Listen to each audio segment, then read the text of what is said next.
Yo, it's your boy DVJ. It's your boy Tim. It's your boy AD. It's your boy Brent. It's your boy Bo. And together we are Views from the Sip. Man, Bo, you had something to hit us with today? So, I mean, I know everybody by now know about the Nipsey Hussle killing and the tragedy of him dying. Is another black man dead.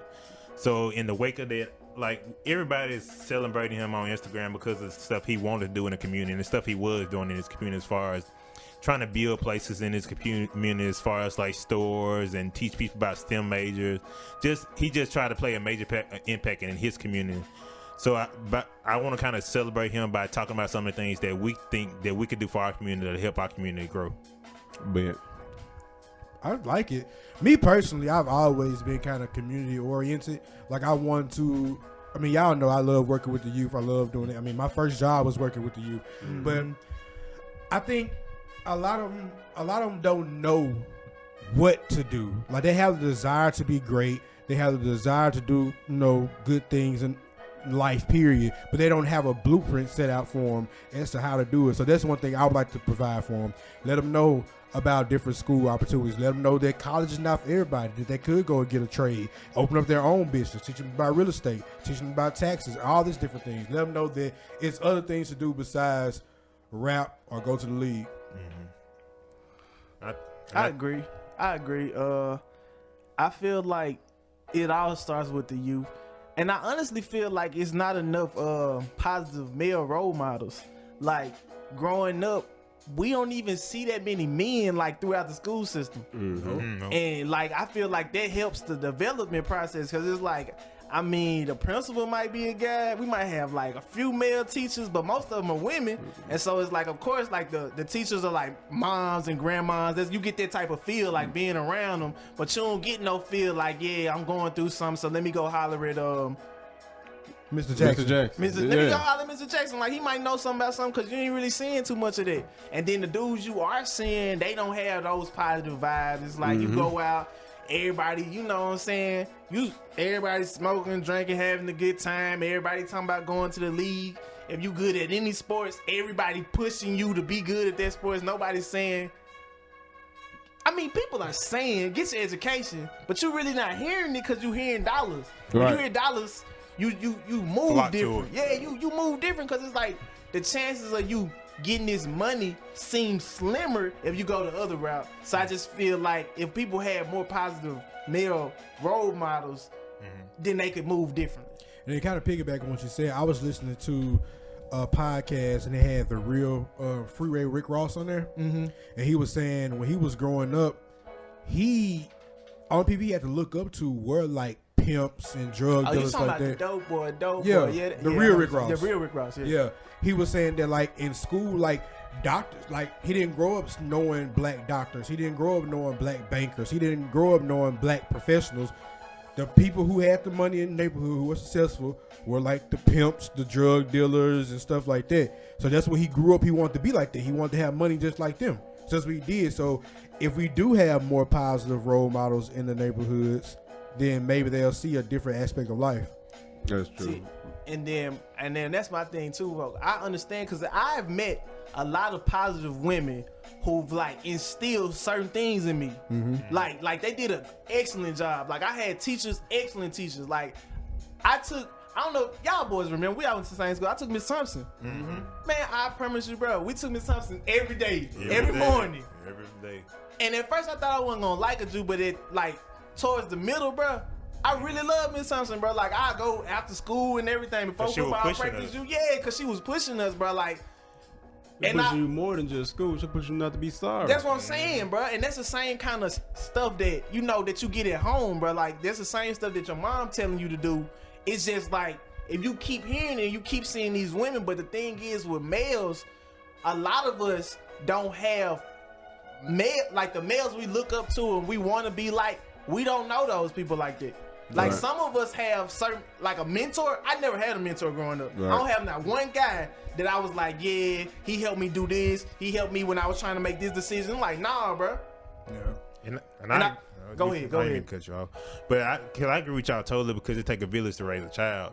So when you don't have the village, you can't raise a child, and it damages especially the black community because that's a case in most cases. Well, I won't say for most cases, but it just seems like it's very present in our community that it's not many positive role models as far as male figures because you go to these neighborhoods and either they selling drugs. It'd be old dudes like, why you 30 selling drugs sitting on the corner?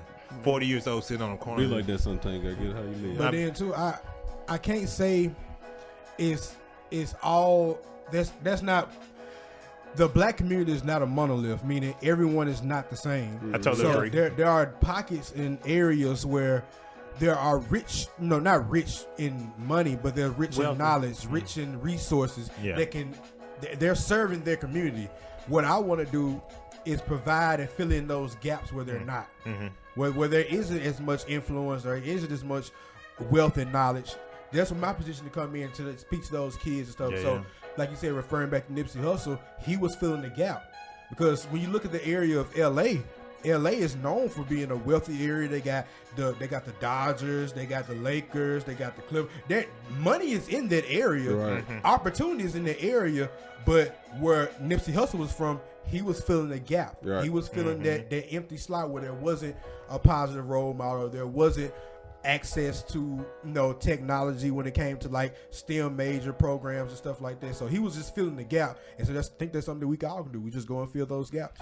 If it was me, the impact I would want to put on a neighborhood, a community, or whatever, it would be to target probably more so elementary and middle school, more so than college and Get 'em high young. school students. Because a lot of the young kids, they don't be knowing it, but they be having like excellent ideas that we don't even have nowadays, and way more creative. And it's like all we think about is rapping and going to the league, but we don't, like a lot of people not thinking about products, goods, and services. Yep. Because if you sell a $5 product 1,000,000 times, you have $5 million. Yep.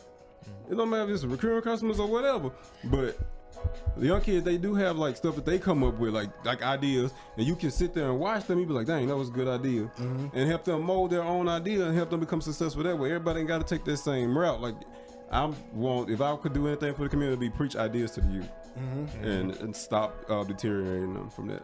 I think like if I had like the right type of finances. Like, you know how like some communities they might have a recreational center. I would just like have like a group like us, like for example, like if it's 5 of us right now, but we would all have a center because it always ends up being one main center, but it's not necessarily. It's not close to everybody. Yeah. Like it's good for this community right here. It's all Jackson, but this is.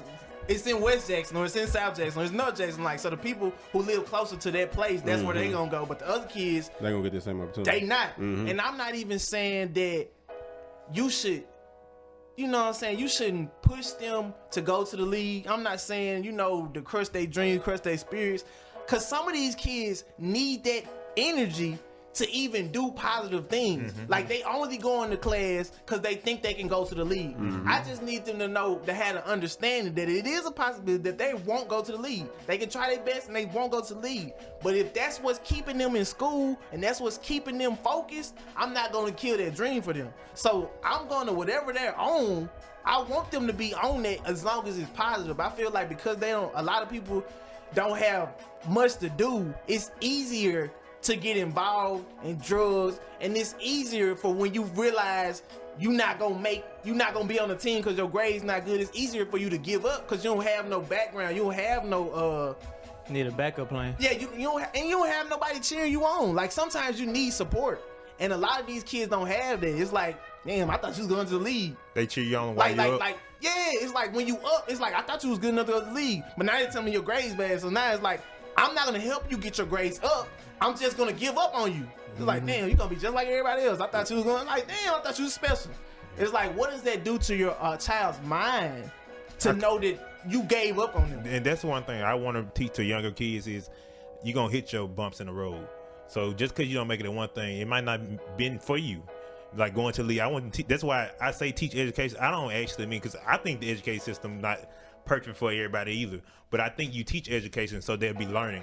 I believe in learning more than education system. Exactly. Education. Just because you need to learn experience, you got to know every idea. If you come up with an idea, be able to grow in your idea. I don't care what it is. I'm more about your passion in something than you actually succeeding. Because if you put your passion in something, you won't give up on it. So if you really want something bad enough, you're not gonna quit it. You're not gonna take risks like selling drugs. It's something that's gonna limit your capabilities in accomplishing your ideas. So that's why I believe in teaching kids at a young age that you're going to have bumps in the road, you're going to have sacrifice. That don't mean you got to steal a dime pack to make some money. That means you need to keep pushing because you're going to find a way. It don't matter if you got to work at McDonald's for a year. It don't matter if you got to go to a trade school. It don't matter what you got to do, but keep grinding because you're going to get where you want to be. But see, that's my thing, though. That's what I was saying about that support system. I feel like a lot of people don't have this support, and it makes it easier for somebody who work at McDonald's for somebody to come in there and be like, you work at McDonald's? Yes, nigga, I work at McDonald's. I work at McDonald's. I'm getting paid for McDonald's. I bought these J's from McDonald's. Like, this McDonald's money helping me. Yeah. But it's like so much negative energy that it's like everybody getting downgraded. It's like, you work at McDonald's, you work at McDonald's. I work at McDonald's, so what? What do you You want? know who told us that? Mr. Bennett? So what? I think. Go ahead, bro. One now thing you I was got going to say is another thing I would want to bring to a community or neighborhood would be working with elders, like working with older people, because a lot of times we talk about, helping the youth, because that's who coming up and that's what's got next. But there's a lot of old people who might got ideas, might still don't know what they want to do. And they can use guidance just as well. Just because you 50 don't mean you can't take advice from me. That's true. I think we should help the older people just as much as the young. Share ideas. A big thing too that I've noticed in just my interactions with people and going to the youth, really this is who I see it most with, is knowing that you are the source. Everything else you do is just a part of your resources. For example, like I'll use football as an example. Some people, like I meet, growing up, I was in love with football. Like, that's all I wanted to do. So much that became a part of my identity. It was like Austin, the football player. That's what I know him as. That's what he is.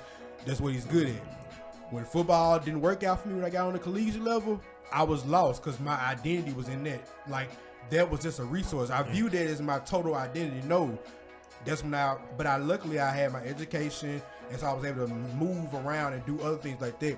A lot of times people who feel like, I rap, I'm known for rapping. So when they don't get their record deal, they like, what now? Because my whole identity was sold up into rapping. They don't know that you are the source. Just like you was brilliant enough to come up with those raps in the book, you brilliant enough to do other things also. Hey, I got to shout out to 2 Chainz because I keep saying rapper go to the league. That's his album. That jump was fire to me. Yeah, that jump was hard. But I think that's it on this subject. We really just wanted to celebrate his life through telling what we want to do in our community, stuff we hope to grow with our community. So appreciate y'all listening to this last minute podcast. We made it last minute, try to get some for the crowd, just understand how we feel about the subject matter. Views.